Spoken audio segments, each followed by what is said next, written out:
Natatakot kang dumiskarte sa babae dahil baka ma-reject ka? Na baka pag nag-message ka, hindi ka pansinin? Tandaan mo, playa, binigyan ka ng Diyos ng bayag. Gamitin mo. Ano naman kung ma-reject ka? Mamamatay ka ba?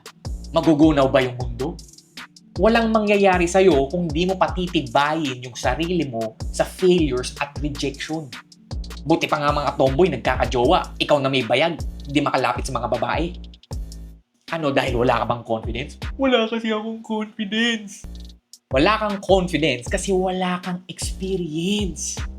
Hindi mo binibigyan yung sarili mo ng pagkakataon na makakuha ng experience. Katakot-takot na failures at rejection yung mga naranasan ko sa buhay ko. Pero ang pinagkaiba natin, imbis na nagmukmuk ako, tira lang ako ng tira. Tandaan mo, walang pinanganak na magaling agad. Tingnan mo sa basketball.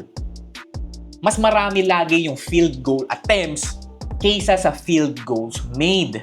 Basic ball knowledge. Kaya kung gusto mong makakuha ng isang feminine, loyal, loving, submissive at supportive na babae sa buhay mo, treat it as a numbers game.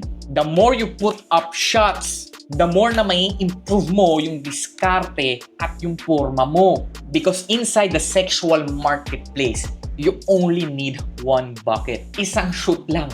Hindi naman kailangan shoot lahat. Magmimintis at magmimintis ka talaga. Kaya gamitin mo yung bayag mo. Don't bitch around na baka ma-reject ka.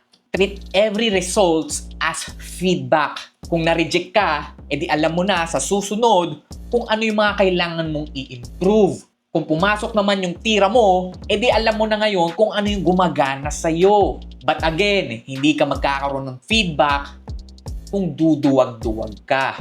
Hanggat nandito ka sa earth, you are bound to play the game of life.